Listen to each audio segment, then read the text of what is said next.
নমস্কার শ্রোতা বন্ধুরা, গল্পের ফেরিওয়ালা গ্রুপে আপনাদের সবাইকে স্বাগত। আজ আপনাদের জন্য আমাদের বিশেষ নিবেদন শ্রী প্রদীপ চন্দ্রের কলমে গোয়েন্দা পাকরাশির আরও একটি রোমহর্ষক কাহিনী, চোরাবালি। গল্প পাঠে রাজদীপ চক্রবর্তী, পাকরাশির ভূমিকায় মৃন্ময় মান্না, সুব্রতর ভূমিকায় ইন্দ্রনীল কুমার, জয়ের ভূমিকায় জয়দীপ চক্রবর্তী, রহমানের ভূমিকায় জয় ভট্টাচার্য, পলাশ এবং তফুর ভূমিকায় সুদীপ্ত সরকার, নুসরাতের ভূমিকায় বর্ণালী দেববর্মন, মকবুলের ভূমিকায় জয় দাস, বিলকিসের ভূমিকায় শ্রীরূপা, চা বিক্রেতা মাসুদ ও গুন্ডার ভূমিকায় দিগন্ত চ্যাটার্জি। আবহ সঙ্গীত Rajdeep Chakraborty, poster design Scribbling Mind. সমগ্র পর্ব পরিকল্পনা ও পরিচালনায় টিম গল্পের ফেরিওয়ালা। শুরু হচ্ছে আজকের বিশেষ নিবেদন শ্রী প্রদীপ চন্দ্রের কলমে গোয়েন্দা পাকরাশি সিরিজের গল্প চোরাবালি।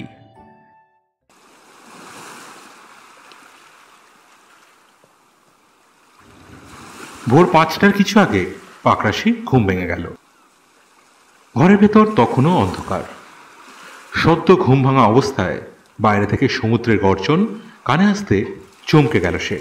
গত রাত্রেই তারা যে কক্সেস বাজার এসে পৌঁছেছে তা বোধহয় ভুলেই গিয়েছিল, কিন্তু তা খুবই অল্প সময়ের জন্য।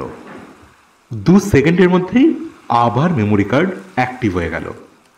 এবার মনে পড়ে গেল এখন সে হোটেল ব্লু ভিউয়ের 308 নম্বর ঘরে শুয়ে আছে। পাশের বিছানায় সুব্রত তখনও গভীর ঘুমে আচ্ছন্ন। তার নাক ডাকার শব্দ ঢাকা পড়ে যাচ্ছে ক্রুদ্ধ সমুদ্রের অহেতুক আস্ফালনে। বিছানা থেকে নেমে ঘর সংলগ্ন ব্যালকনিতে গিয়ে দাঁড়ালো পাকরাশি। ব্যালকনি থেকে সমুদ্রটাকে মনে হচ্ছে যেন হাত বাড়ালেই ছোঁয়া যাবে। প্রবল হাওয়ার দাপটে উড়ে আসা জলকণা শীতল পরশ বুলিয়ে দিচ্ছে গায়ে। প্রাক ভোরের স্নিগ্ধ অনুভূতি সতেজ করে দিল শরীর আর মন। বিস্তীর্ণ বেলাভূমি এখন ঘুমন্ত স্থবির। তার পাঁজরের উপর মুহুর্মুহু আছড়ে পড়েছে উদ্ধত উর্মিমালা। দিনের আলোয় যে অপার অনন্ত জলরাশি নীলাভ রূপ ধারণ করে এখন তা কৃষ্ণকায়। সূর্য এখনো ওঠেনি। হয়তো মিনিট 15 পর উদ্বেলিত উদ্গীর গর্ভ থেকে তিনি উদ্ভাসিত হবেন। ঘুম ভেঙে ধীরে ধীরে জেগে ওঠা পৃথিবী নিমগ্ন তারই প্রতীক্ষায়। একটু একটু করে পূবের আকাশে রং ধরতে শুরু করেছে। দিগন্ত রেখায় কে যেন আবির গুলে দিল হঠাৎ। রক্তাভ আবহায় রেঙে উঠল আকাশ। অতল অম্বুধির শরীর থেকে বেরিয়ে উঁকি দিচ্ছে প্রভাকর। সারা আকাশ এখন লালিমায় রাঙা। সে যেন এক মনোমুগ্ধকর অনির্বচনীয় দৃশ্য, যা বর্ণনা করার নয়, শুধু 2 চোখ ভরে দেখবার। কক্সবাজারের সূর্যোদয় দেখতে দেখতে কঠিন পাকরাশির মনও কেমন কাব্যময় হয়ে উঠল। মুগ্ধ চোখে প্রকৃতির সেই অপরূপ দৃশ্য উপভোগ করতে লাগলো সে। কখন যে সুব্রত সে পাশে দাঁড়িয়েছে খেয়ালই হয়নি তার। সূর্য এখন অনেকটাই উপরে উঠে গেছে। এতক্ষণে তার নজর পড়ল সুব্রতর দিকে। কখন উঠেছ সুব্রত? এই তো মিনিট 5-7 হবে। আপনি তন্ময় হয়ে সূর্যোদয় দেখছিলেন, তাই আপনাকে আর বিরক্ত করিনি। সত্যি কি অপরূপ শোভা এই প্রকৃতি। প্রতিটি স্থানে তার সৌন্দর্য একেবারেই স্বতন্ত্র। ঠিক বলেছেন স্যার। বেরোবে নাকি বাইরে? একটু চা খেয়ে আসা যেত। চলুন, বেড়াতেই তো এসেছি, হোটেলে বসে লাভটা কি? জয় উঠেছে? মনে তো হয় না। তাহলে ওদের ডিস্টার্ব করে দরকার নেই। চলো দুজনেই যাই। হোটেল থেকে বেরিয়ে রাস্তায় চলে এলো দুজন। সামনের এই বিচটার নাম কলাতলি বিচ। হাঁটতে হাঁটতে 2.5 কিলোমিটারের কিছু বেশি এগিয়ে গেলে আর একটা বিচ, যেটার নাম সুগন্ধা বিচ। নামগুলো বেশ ইন্টারেস্টিং। 120 কিলোমিটারেরও বেশি দীর্ঘ পৃথিবীর দীর্ঘতম প্রাকৃতিক অখণ্ডিত বালুকাময় বেলাভূমি এই কক্সেস বাজার। ব্রিটিশ রাজের অধীনে 1798 খ্রিস্টাব্দে ইস্ট ইন্ডিয়া কোম্পানির উচ্চপদস্থ কর্মকর্তা ক্যাপ্টেন হিরাম কক্সের নামানুসারে এই সৈকতের নামকরণ করা হয় কক্সেস বাজার। এর প্রাচীন নাম ছিল পানোয়া, যার অর্থ হলুদ ফুল। কক্সবাজার নামকরণের পূর্বে এর নাম ছিল পালঙ্কি। তারও একটা ইতিহাস আছে। এই পরিসরে সেই আলোচনায় আর যাচ্ছি না, শ্রোতা বন্ধুরা বিরক্ত হবে নির্ঘাত। পাকরাশি ও সুব্রত হাঁটতে হাঁটতে বেশ কিছুটা এগিয়ে গিয়ে ঝাউবনের আড়ালে একটা হোটেল দেখতে পেল। বেশ সুন্দর পরিবেশে হোটেলটা, চারপাশে ঝাউ গাছ, তার মাঝে একটা কাঠের ঘর, 4-5টা টেবিল পাতা রয়েছে উন্মুক্ত স্থানে। টেবিলের প্রত্যেকটার মাথায় রঙিন ছাতা। বেশ পছন্দ হয়ে গেল জায়গাটা। প্রতিটা টেবিলের দুপাশে দুটো করে মোট 4টে চেয়ার পাতা রয়েছে। একটা ফাঁকা টেবিলের 2টো চেয়ার দখল করে দুজনে বসলো। বসার সঙ্গে সঙ্গেই একটা ছেলে এসে জিজ্ঞাসা করলো যে ওনারা কি খাবেন। পাকরাশি বললেন, 2 কাপ চা আর বিস্কুট। মিনিট 2-এর বেশি সময় লাগলো না, তারই মধ্যে ছেলেটা চা বিস্কুট দিয়ে গেল। গরম চায়ে চুমুক দিয়ে দূরের সমুদ্রের দিকে চেয়ে রইল দুজন।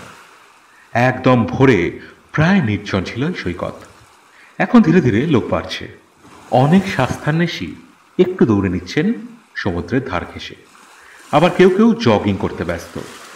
অনেকে এসেছিলেন সূর্যোদয় দেখতে, তারাও একটু হাঁটাহাঁটি করে নিচ্ছেন হোটেলে ফিরে যাওয়ার আগে। এইসব দেখতে দেখতে আরও 2-4 মিনিট পার হয়েছে। হঠাৎ কানে এলো, এখানে কি আমি বসতে পারি? অচেনা গলার প্রশ্ন শুনে চোখটা সৈকত থেকে সরিয়ে সেই দিকে তাকিয়ে দুজনই দেখল তাদের টেবিলের পাশে দাঁড়িয়ে আছে এক যুবক। বয়স 35 থেকে 37-এর মধ্যে। গায়ের রং কালো হলেও চেহারা বেশ আকর্ষণীয়। ব্যাক ব্রাশ করা চুল এখন হাওয়ায় এলোমেলো। সুঠাম দেহ, উচ্চতা 5 ফুট 11 ইঞ্চি হবে। পরিভাষায় যাকে বলে টল, ডার্ক অ্যান্ড হ্যান্ডসাম। চোখে রোদ চশমা, পরনে শর্টস ও টি শার্ট এবং পায়ে স্নিকার। পাকরাশি বলল, অবশ্যই, বসার জন্যই তো টেবিল চেয়ার পেতে রাখা আছে। এই কথা শুনে যুবকটা হাসতে হাসতে বলল, ওয়েল সেড। তারপর হ্যান্ডশেক করার জন্য হাত বাড়িয়ে দিয়ে বলল, আমি হাসান মাহমুদ পলাশ, আসছি ঢাকা থেকে। পাকরাশিও তার হাত ধরে ঝাঁকুনি দিতে দিতে বলল, আমি পরীক্ষিত পাকরাশি। আপনারা নিশ্চয়ই ইন্ডিয়া থেকে আসছেন? কি করে বুঝলেন? আপনার কথা শুনে। ও নাইস। আমি 1 বছর কলকাতায় ছিলাম, শ্যামপুকুরে। রিয়েলি? জি, কালের প্রতীক নামে আমার একটা নাটকের গ্রুপ আছে। নান্দিকারের একটা ওয়ার্কশপ হচ্ছিল কলকাতায়, সেখানে যোগ দিতে গেছিলাম। 1 বছর মেসে থেকে ওয়ার্কশপ কমপ্লিট করি। অনেক কিছু শিখতে পেরেছিলাম, সমৃদ্ধ হয়েছিলাম। গত বছর জুন মাসে দেশে ফিরে এসেছি। খুব ভালো। আপনারা তো হোটেল ব্লু ভিউতে উঠেছেন, 308 আর 309 নম্বর রুম। আপনি কি করে জানলেন? আমি 306 নম্বর রুমে আছি। গতকাল আপনাদের চেকিং করতে দেখেছি, সেই জন্যই আলাপ করতে এলাম। কি হোটেলে উঠেছি, আলাপ হবে না সে কীরকম কথা? আমার স্ত্রী আছে সঙ্গে। স্ত্রীকে হোটেলে রেখে একা বেরিয়ে এসেছে? সে ঘুমাচ্ছে, দেরি করে ঘুম থেকে ওঠার অভ্যাস, তাই বাধ্য হয়ে একাই বেরোতে হয়েছে। হানিমুন? পলাশ লজ্জা পেল। হ্যাঁ না কিচ্ছু বলল না। কিছুক্ষণ চুপ করে থেকে তারপর জিজ্ঞাসা করল, বাংলাদেশ বেড়াতে এসেছেন? হ্যাঁ। কেমন লাগছে বাংলাদেশ? ভালো। এখানকার মানুষ কেমন বলে মনে হচ্ছে আপনার? প্রথমত খুবই অতিথিপরায়ণ, নম্র, ভদ্র ও লাজুক স্বভাবের। আপনি অন্য দেশ থেকে এসেছেন বলে আপনার মনে হচ্ছে। এখানে মন্দ লোকের সংখ্যা কিন্তু কম নয়। আমার রুমে আসবেন, জমিয়ে আড্ডা দেওয়া যাবে। চায়ের দোকান থেকে বেরিয়ে ঢাল বেয়ে সৈকতে নেমে সুগন্ধা বিচের দিকে অগ্রসর হতে লাগলো দুজন। প্রায় 1 কিলোমিটারের মতন হাঁটা হয়ে গেছে। হঠাৎ কি যেন একটা পায়ের তলায় পড়ল সুব্রতর। তুলে দেখলো একটা পার্স, সম্ভবত কারোর পকেট থেকে পড়ে গিয়ে থাকবে। পাকরাশি বলল, খুলে দেখো কি আছে ভেতর, নাম ঠিকানা পাওয়া যেতেও পারে। খুলে দেখতে পার্সের ভেতর পাওয়া গেল কয়েকটা ডলার এবং বাংলাদেশি 3,260 টাকা ও একটা পাসপোর্ট। 2 দিন আগের ইমিগ্রেশন স্ট্যাম্প রয়েছে। তার মানে এই ভদ্রলোক ঠিক 2 দিন আগে দুবাই থেকে ঢাকা এসছে। পাসপোর্টে নাম রয়েছে মাসুদ আলম। মনে হচ্ছে কাল রাতে পার্সটা এখানে কোনোভাবে পকেট থেকে পড়ে গেছে, অন্ধকারে কারোর নজরে পড়েনি, না হলে এতক্ষণ এখানে পড়ে থাকতো না। সুব্রত পার্সটা উল্টে পাল্টে দেখে নিয়ে বলল, ভোরবেলা সানরাইজ দেখতে এসেও পড়ে থাকতে পারে। পার্সটা যেভাবে ভিজে আছে তা সারা রাতে ড্যাম্পের কারণে বলেই তো মনে হচ্ছে। বসের যুক্তি মেনে নিয়ে সুব্রত বলল, ঠিক বলেছেন, পার্সটা বেশ স্যাঁতস্যাঁতে হয়ে আছে। ভিতরের কারেন্সি নোটগুলোও তো খুব নরম হয়ে গেছে। এটার এখন কি ব্যবস্থা করা যায় স্যার? থানায় জমা দিয়ে আসবো? একটু অপেক্ষা করে দেখা যাক। পাসপোর্ট খোয়া গেছে, ভদ্রলোক তো খুব সমস্যায় পড়বে, নিশ্চয়ই খুঁজতে বেরোবেন। দেখা হলে দিয়ে দেওয়া যাবে। ঠিক আছে স্যার। চলো একটু এগিয়ে দেখি লোকটার খোঁজ পাওয়া যায় কিনা। খানিক এগোতে এক চা বিক্রেতা চা খাবেন? চা চা বলে হাঁকতে হাঁকতে তাদের সামনে এসে দাঁড়িয়ে পড়ে বলল, চা দেবো সাহেব? সুব্রত, আর একবার চা চলবে নাকি? তা চলতে পারে স্যার। দাও দুটো চা। চা বিক্রেতা কাগজের কাপে চা ঢালতে ঢালতে বলল, একজনের মানি ব্যাগ হারিয়ে গেছে, সেই জন্য বিচে সব হকারদের চোর সাব্যস্ত করছে। সবাইকে ডেকে ডেকে বলছে আমরা নাকি তার মানি ব্যাগ চুরি করেছি। আমরা গরিব হতে পারি কিন্তু চোর নই। কোথায় সে? সুগন্ধা বিচে খোঁজাখুঁজি করছে। দেখা পেলে বলো ব্যাগ আমাদের কাছে আছে, এসে যেন নিয়ে যায়। আমরা হোটেল ব্লু ভিউতে 308 নম্বর রুমে আছি।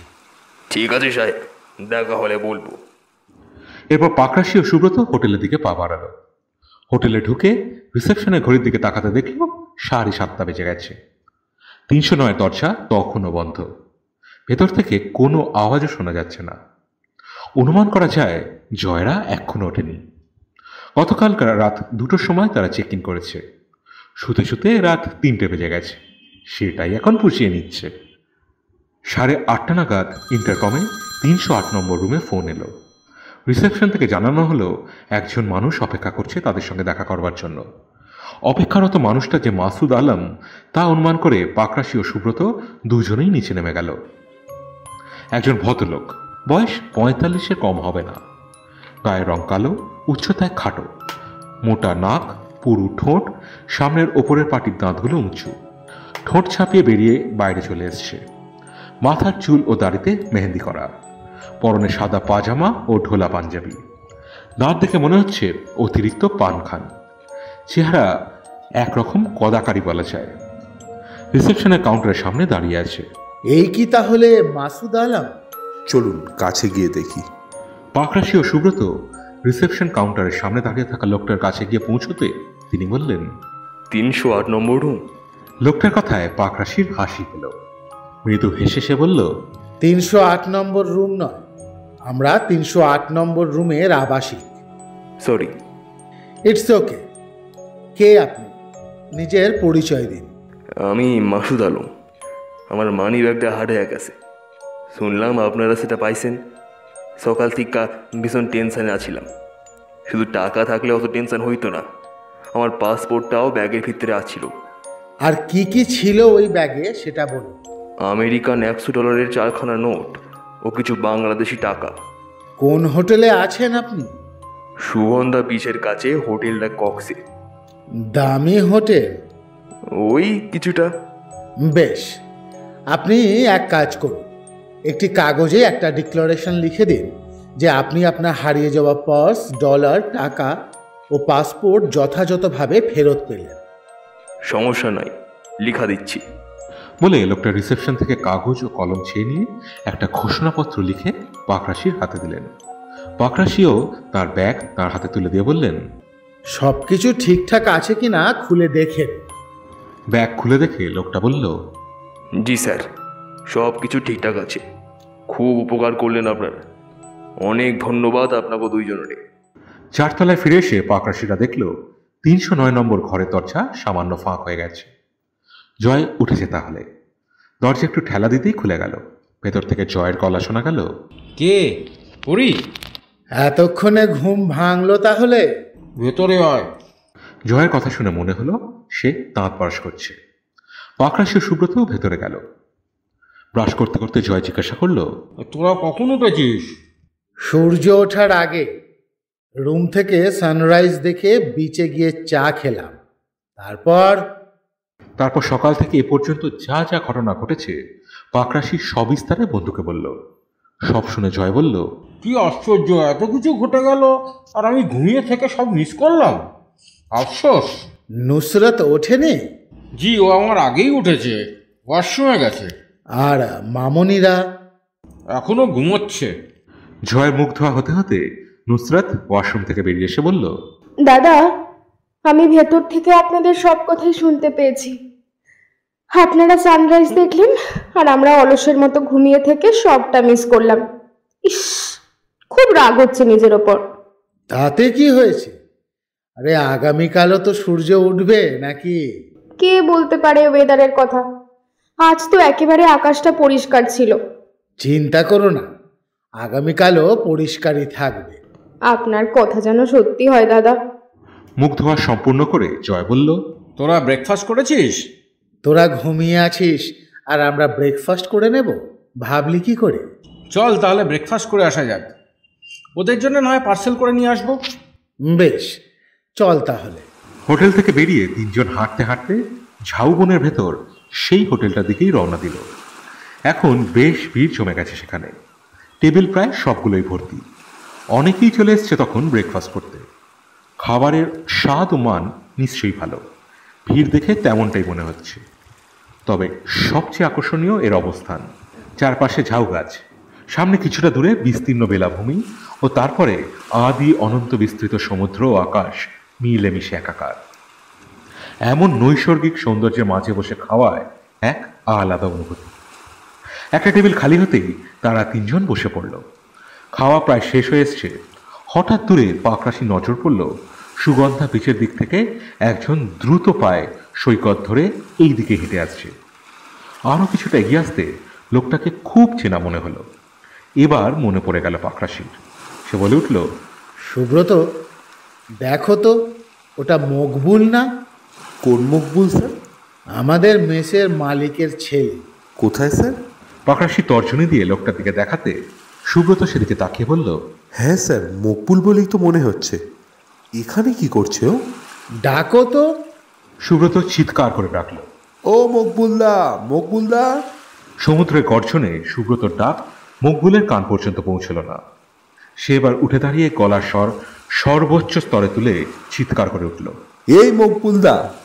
এবার বোধহয় শুনতে পেল মকবুল। এদিক ওদিক তাকিয়ে বোঝার চেষ্টা করলো ডাকটা কোথা থেকে আসছে। এবার পাকরাশি তার ব্যারিটন গলায় বলল, মকবুল, এদিকে এসো। এবার লোকটা পাকরাশির দিকে তাকিয়ে দেখল। দূর থেকে বোধহয় ঠিক চিনতে পারল না। হাতের ইশারায় জানতে চাইল তাকেই ডাকা হচ্ছে কিনা।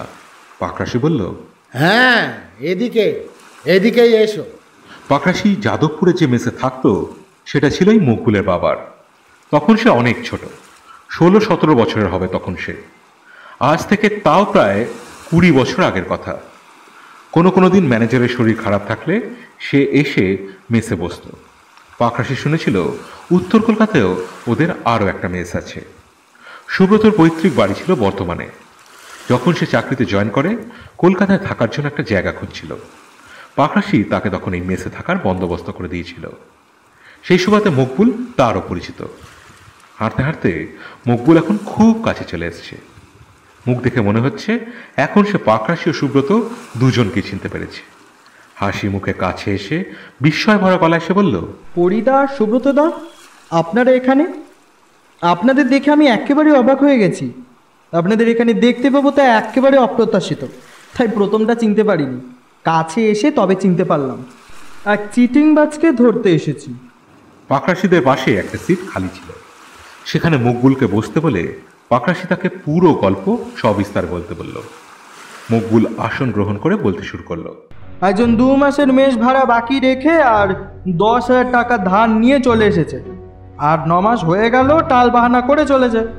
কাল শিওর দিচ্ছি, কাল দিয়ে দেবো, কাল পাঠাচ্ছি, কিন্তু কাল আর তার আসে না। পরে জানতে পারলাম শুধু আমার সঙ্গে চিটিংবাজিটা করেনি, বুঝলেন তো, আরও অনেকের সাথেই করেছে। একই গল্প বলে সবার কাছ থেকে টাকা নিয়ে চলে এসেছে। হ্যাঁ, তাহলে তাকে টাকা ধার দিলে কেন? এমনভাবে কান্নাকাটি করছিল, মায়া লাগলো। যতদিন মেসে ছিল ওর ব্যবহার ও ডিলিং খুব ভালো ছিল। ও যে একটা চিটিংবাজ তা কোনোভাবেই বুঝতে দেয়নি, আমিও বুঝতে পারিনি। চলে আসা 2 দিন আগে কাঁদতে কাঁদতে এসে বলল ওর নাকি সব টাকা চুরি হয়ে গেছে, আর মাত্র 2 দিনের ভিসা বাকি। কি করে দেশে ফিরবে তা বুঝতে পারছে না। ভাবলাম বেচারি খুব বিপদে পড়েছে, ওকে সাহায্য করা দরকার। 2 মাসের মেস ভাড়া বাকি পড়ে আছে, সেটাতে আরও 10,000 টাকা চাইল। দেশে ফিরে সে টাকাটা পাঠিয়ে দেবে এই প্রতিশ্রুতি দিয়েছিল, বুঝলেন তো। বিদেশ বিভুঁইয়ে খুব বিপদে পড়েছে এই ভেবে টাকাটা ওকে দিই। তারপর তো গল্প আগেই শুনলেন। তা তাকে খুঁজতে এই সি বিচে ঘুরছো কেন? খবর পেয়েছি সে এখানেই এসেছে। তুমি কি একা এসেছো না সঙ্গে আরো কেউ আছে? না, আমার মাসির 2 ছেলে এসেছে সঙ্গে, ওরা তো এই দেশেরই। কি নাম তার? ওই চিটিং বাচ্চার? হ্যাঁ। আমরা তো অনেক বলে ডাকতাম, কিন্তু আসল নাম আছে। আসল নাম হলো ফুয়াদ হাসান, বুঝলে তো। তুমি কি মনে করছো তাকে এখানে খুঁজে পাবে? খুব বিশ্বস্ত সূত্রে খবর পেয়েছি সেখানেই এসেছে। খুঁজে না পাবার কোনো কারণ নেই। যখন এই দেশে এসেছি একবারে হিসেব মিটিয়ে তবেই যাব।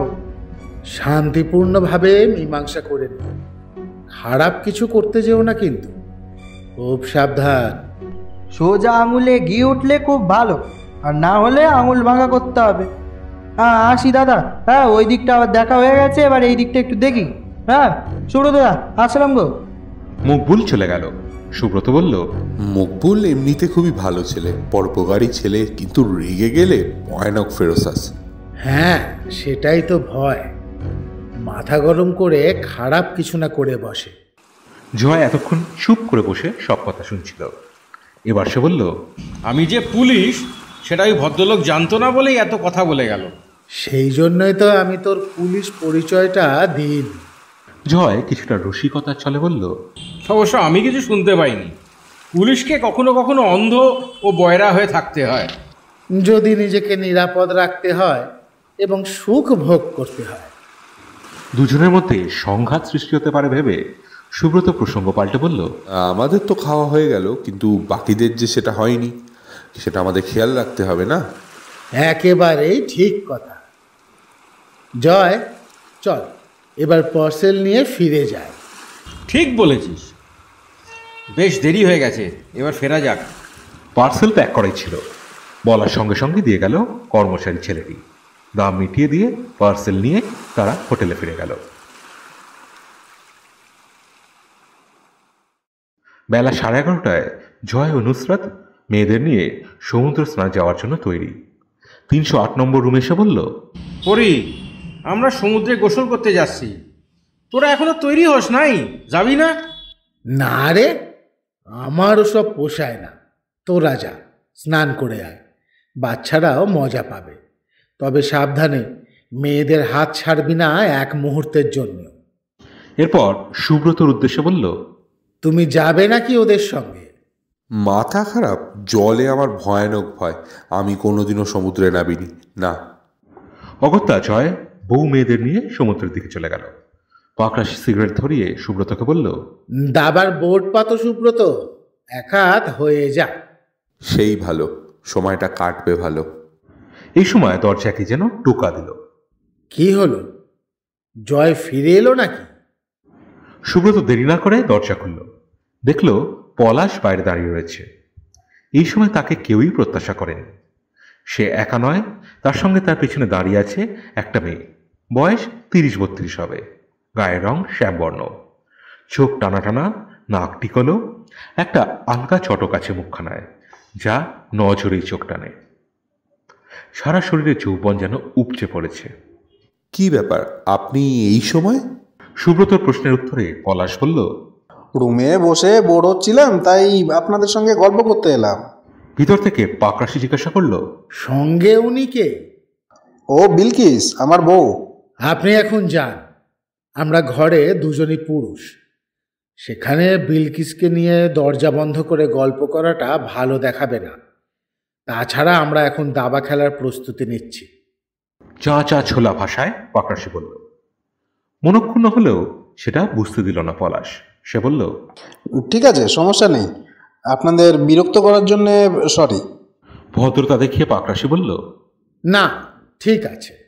পলাশ ও বিলকিস চলে যাওয়ার পর সুব্রত বলল, একে বিদেশ, তার উপরে অচেনা জায়গা, অচেনা মানুষ, কে কোন উদ্দেশ্য নিয়ে এসেছে কিছুই জানা নেই।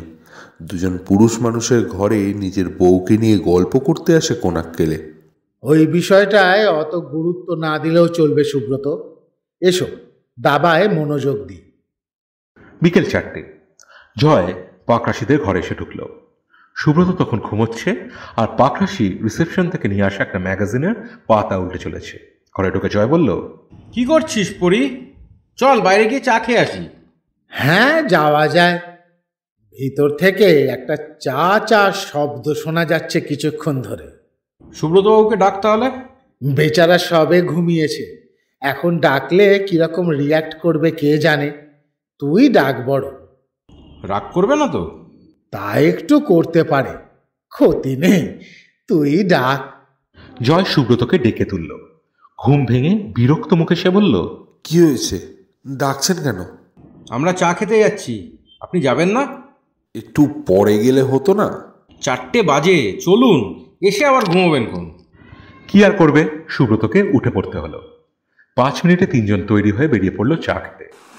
হোটেল থেকে বাইরে গিয়ে জয় বলল, কোথায় যাবি পরি? সেই দোকানটাতে? ওই দোকানের খাবারটা কি খারাপ ছিল? আরে না, খারাপ কেন হবে? ওখানে যাবি কি না তাই জিজ্ঞেস করলাম। তাহলে ওখানেই চল। এই কবার আসা যাওয়ায় দোকানটার নাম জানা হয়ে গেছে এখন। দোকানের সামনে কাঠের দেওয়ালে একটা ছোট্ট সাইনবোর্ড আটকানো, তাতে লেখা ছায়ানীর। খুবই সুন্দর নাম। চা খাওয়া ও সমুদ্র দেখা দুটোই একসাথে চলতে লাগলো। প্রায় 1 ঘন্টা হয়ে গেল তারা ছায়ানীরে বসে আছে। ইতিমধ্যে 3বার চা খাওয়া হয়ে গেছে তাদের। সমুদ্রের হাওয়া এবং ঝাউবনের ছায়া দুটো যুগলবন্দি তাদের এখানে আটকে রেখেছে। উঠে যেতে কারোর ইচ্ছে করছে না। জয় বলল, সূর্যাস্ত দেখে তারপর না হয় হোটেলে ফিরবো। পাকরাশি রসিকতা করে বলল, দুটো কাঠখোট্টা পুরুষ মানুষের পাশে বসে সূর্যাস্তের কোনো বাহার কি আর চোখে পড়বে জয়? যখন সুন্দরী বউ হোটেলের ঘরে বসে তোর অপেক্ষা করছে। আরে নুসরাতকে পাশে নিয়ে অনেকবার দেখেছি, আজ না হয় বন্ধুদের পাশে বসেই দেখলাম। যা ভালো বুঝিস। তবে তুই গিয়ে নুসরাতের সঙ্গে এই রোমান্টিক দৃশ্য উপভোগ করতে পারিস। অপশন খোলা রয়েছে তোর জন্য। কথোপকথনের মাঝে হঠাৎ জয় অবাক চোখে দূরে কার দিকে যেন তাকিয়ে দেখছে। চেয়ার ছেড়ে উঠে দাঁড়িয়ে পড়ল সে। বোধহয় দূরে কাউকে চেনার মতন দেখতে পেয়েছে সে। সেদিকে তাকিয়ে সে বলল, ওয়েট ফর 1 মিনিট পরি। মিনিট 2 সেদিকে তাকিয়ে থাকার পর সে বলল, চল তো দেখি, তফু কসাই আমাকে দেখে পেছন ফিরে পালাচ্ছে কেন? তোফু কষাইটা আবার কি? পরে বলছি, আগে চল বেটাকে ধরি। একজন গাঁটটা গোট্টা লোক, বয়স 44-45 হবে। মাথায় ঝাঁকড়া চুল, কলাতলি বিচের দিক থেকে আস্তে আস্তে হঠাৎ করে ইউটার্ন নিয়ে যেদিক থেকে আসছিল আবার সেই দিকেই খুব দ্রুত হেঁটে যেতে লাগলো। একরকম দৌড়ে গিয়ে তাকে ধরে ফেললো 3জন।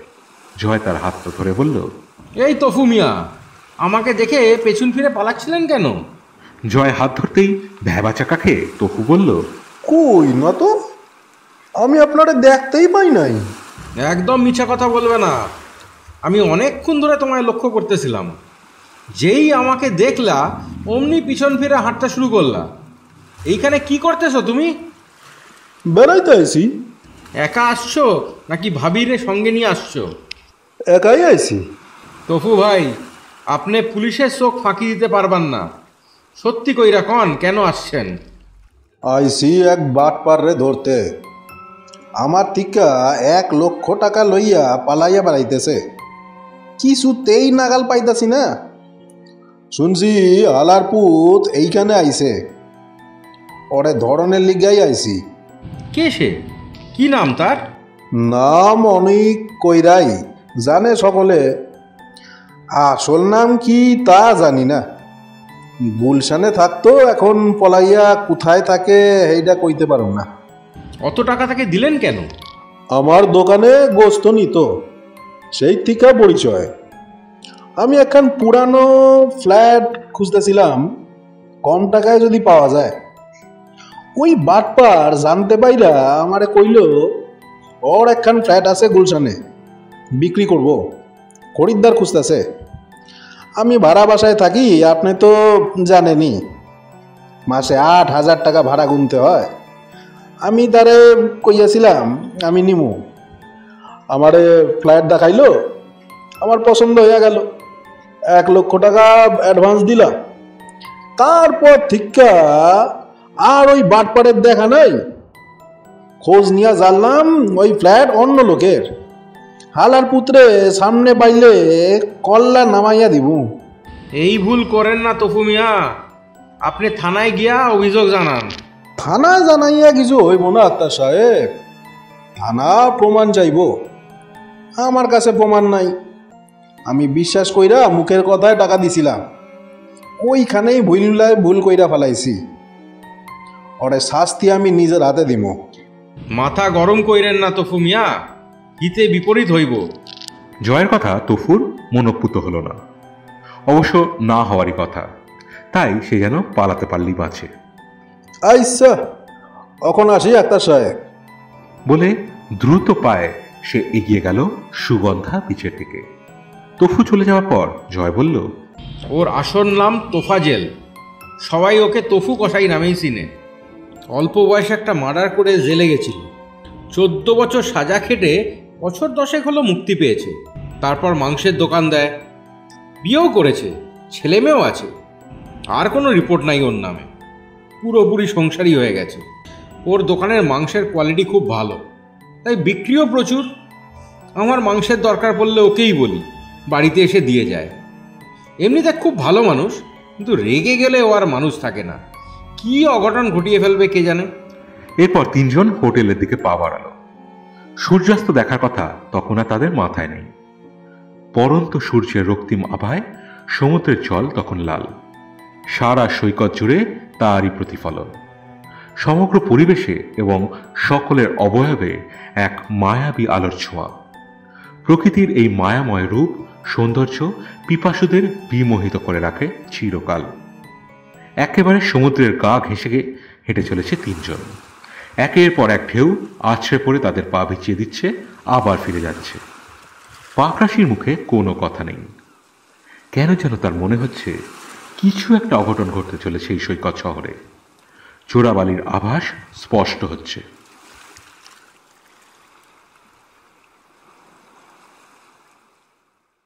হোটেলে ঢুকে লিফটে চড়ে 4 তলায় পৌঁছতেই একটা চিৎকার চেঁচামেচির শব্দ কানে এলো। কারা যেন কাউকে চিৎকার করে শাসাচ্ছে। হালার পুত, তরে কাইটটা ফালামো, ওর কল্লা নামাই দে। 306 নম্বর রুমের দরজার সামনে জনাচারেক লোক পলাশের কলার ধরে তাকে টেনে বাইরে নিয়ে আসার চেষ্টা করছে, আর সে দরজা আঁকড়ে ধরে প্রাণপণে নিজেকে ভেতরে রাখার চেষ্টা করে চলেছে। চেঁচামেচি শুনে হোটেলের কয়েকজন কর্মী ও ম্যানেজার ছুটে এসছে। হোটেলের ভেতর এই ধরনের চিৎকার চেঁচামেচি একেবারেই অবাঞ্ছিত। অন্য বোর্ডারদের কাছে তা যথেষ্ট বিরক্তির কারণ হবে। বহিরাগত লোকেদের উদ্দেশ্যে ম্যানেজার বললেন, দেখুন, আপনারা হোটেলের ভেতর কোনো রকম বিশৃঙ্খলা করবেন না, অন্য বোর্ডারদের তো অসুবিধা হচ্ছে। আপনারা প্লিজ হোটেলের বাইরে যান। আপনাদের কোনো অভিযোগ থাকলে থানায় গিয়ে বলুন, হোটেলের ভেতর এগুলো আমরা অ্যালাউ করতে পারি না। জয়, পাকরাশি ও সুব্রত ওই দিকে গিয়ে গেল। কাছে গিয়ে জয় বলল, আপনারা কারা, কি হয়েছে এখানে? 4 জনের মধ্যে একজন বলল, এই লোকটা একটা টাউটার, আমার কাছ থেকে ফ্ল্যাট বিক্রি করবা বইলা 1 লক্ষ টাকা অগ্রিম নিচ্ছে। তারপর থেকে কার খোঁজ নাই, পালায়া পালায়া বেড়াতেছে। এইখানে আইসা হালারায় দিকটা পাইয়া পিছন পিছন আইসা ধরছি। টাকা না লইয়া ছাড়ো না ওরে, ছাড়া পাইলে আবার পালাইব হালাই। 1 নম্বরে বাটপার। শুনছি অনেকের লোকের চাপা মাইরা টাকা লইয়া পালায়া বেড়াইতে আছে।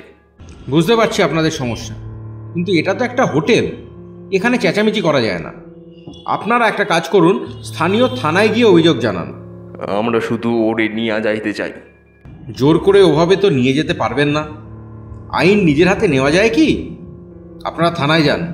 লোকগুলো গজগজ করতে করতে চলে গেল। যাওয়ার সময় বলে গেল, আমরা নিচে গিয়া বইসা রইলাম। কতক্ষণ আর হোটেলে থাকবি? বাহিরে আসতেই হইব। টাকা না দিলে আজ তোর খবর আছে। সমুদ্রের বালিতে তোরে গাইরা রাখুন। নিচে নাইমা দেহি সালার পুত। লোকগুলো চলে যাওয়ার পর দরজা বন্ধ করে দিয়ে পলাশ ভেতরে চলে গেল।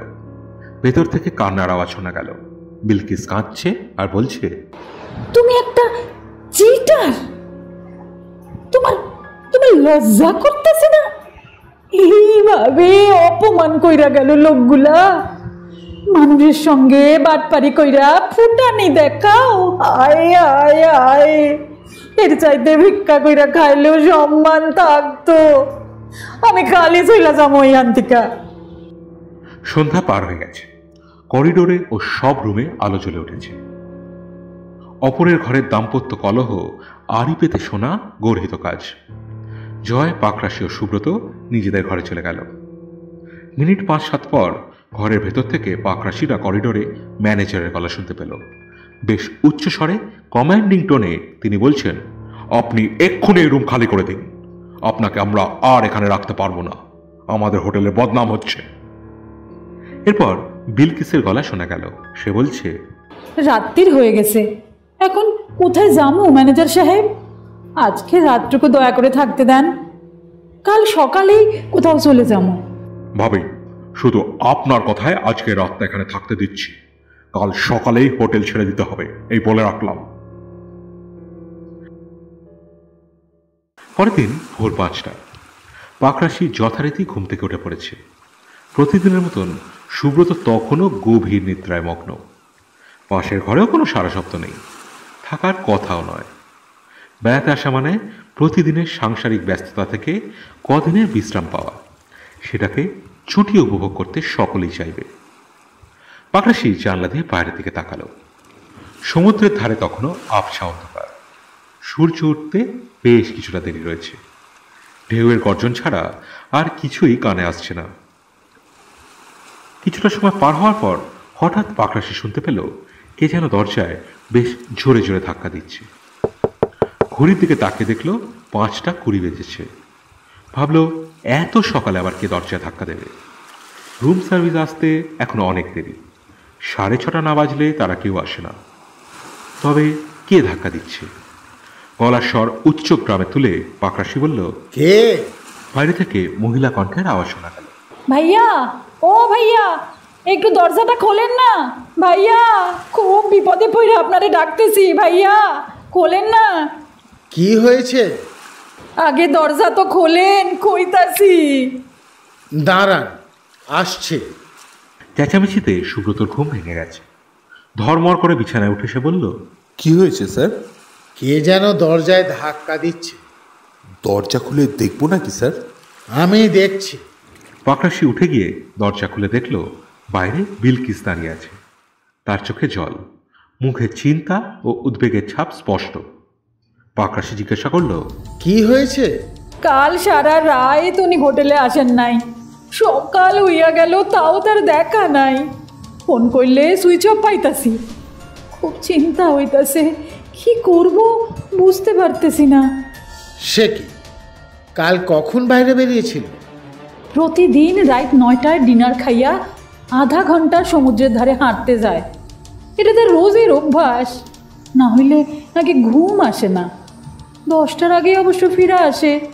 কাল রাতেও তেমনই গেছিল জানেন, কিন্তু কিন্তু আর ফিরে আসে নাই। 10টার মধ্যে যখন ফিরল না, তখনই তো খোঁজ নেওয়া উচিত ছিল আপনার। রাইতের খাওন খাইবার পর ঘুমে চোখ জুইরা আসছিল, ঘুমাইয়া পড়ছিলাম। রোজই আমি ঘুমাইয়া পড়লে উনি আইসা দরজা ধাক্কায়, আমি ওইটা দরজা খুইলা দেই। খাইল রাতে দরজা ধাক্কায় নাই, আমারও ঘুম ভাঙে নাই। রাত 3টায় ঘুম ভাঙাইয়া দেখলাম সে আসে নাই। আমার বুকটা ছ্যাঁত কইরা উঠলো। অত রাতে সবাই ঘুমাইয়া আছে, কারে ডাকুম তখন? সারা রায় তার 2 চোখের পাতা এক করতে পারি নাই, তাই ভোর হইতে আপনারে ডাক দিলাম ভাইয়া। আপনি নিচে গিয়ে ম্যানেজারকে বলুন, সে যেন লোক পাঠিয়ে খোঁজ নেয়। পাকরাশির কথা মতন বিলকিস নিচে নেমে গেল। ম্যানেজার তখনও তার ঘরে ঘুমিয়েছিলেন। একজন হোটেল কর্মীকে সে সমস্ত ঘটনা সবিস্তারে বলল। সব শুনে কর্মীটি তাকে বলল যে কিছুক্ষণ অপেক্ষা করতে উনি নিশ্চয়ই এসে যাবেন। যদি একান্তই না আসে তবে ওরা খুঁজে দেখবে। বিলকিস ফিরে এলো। পাকরাশি করিডোরে পায়চারি করছিল। বিলকিসকে দেখে জিজ্ঞাসা করলো, কি বললো ম্যানেজার? তিনি ঘুমাইতেছেন। ঠিক আছে, কিছুক্ষণ অপেক্ষা করে দেখুন ফিরে আসে কিনা। কাঁদতে কাঁদতে বিলকিস তার রুমে চলে গেল। পাকরাশি বুঝতে পারছে নিশ্চয়ই কিছু একটা অঘটন ঘটে গেছে। আধ ঘন্টা পর খবরটা এলো, বিচের পাশে ঝাউবনের মধ্যে একটা লাশ দেখতে পাওয়া গেছে। পুলিশ এসে জায়গাটা ঘিরে রেখেছে। খবরটা শুনে বিলকিস পাগলের মতো ছুটল দেখার জন্য। জয় সবেমাত্র ঘুম থেকে উঠে দরজা খুলেছে। পাকরাশি তখনই খবরটা তাকে জানালো। সুব্রত বাইরে বেরিয়ে এসছে। খবরটা সে আগেই শুনেছে। দেখতে যাবেন নাকি স্যার? সেটাই তো ভাবছি। 1 মিনিট দাঁড়াও, আমিও যাব। ছায়ানীর হোটেলটা ছাড়িয়ে আরও 500 মিটার দূরে ঝাউবনের মধ্যে মৃতদেহটা পড়ে রয়েছে। আশপাশটা নির্জন। ঝাউ গাছের সারি এখানটায় একটু বেশি ঘন। দিনের আলোতেও জায়গাটা বেশ অন্ধকার। মানুষজন ভিড় করে দূর থেকে দেখছে। পুলিশ কাউকেই কাছে ঘেঁষতে দিচ্ছে না। বিচের উপর একটা পুলিশের গাড়ি দাঁড়িয়ে রয়েছে। ভিড়ের মধ্যে থেকে মহিলা কণ্ঠের কান্নার আওয়াজ কানে আসছে। বোধহয় বিলকিস কাঁদছে। সন্দেহজনক কিছু পাওয়া যায় কিনা সেই উদ্দেশ্যে পুলিশ কর্মীরা অকুস্থল খুঁটিয়ে পরীক্ষা করে দেখতে নেমে পড়েছেন। পাকরাশি, সুব্রত, জয় ভিড় ঠেলে ঘটনাস্থলের দিকে অগ্রসর হতেই বাধা পেল। 2জন কনস্টেবল তাদের থামিয়ে দিল। জয় তাকে নিজের পরিচয় দিতে কনস্টেবল 2জন জয়ের মুখের দিকে 10 সেকেন্ড তাকিয়ে রইল।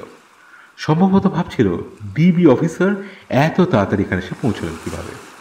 পাছে বেয়াদবি হয় সেই ভয় পরক্ষণেই সিলাম ঢুকল। তারপর বলল, স্যার আপনাকে চিনতেই পারিনি, সরি। সরি হওয়ার কিছু নেই, আপনারা আপনাদের ডিউটি করেছেন। আক্তার সাহেব।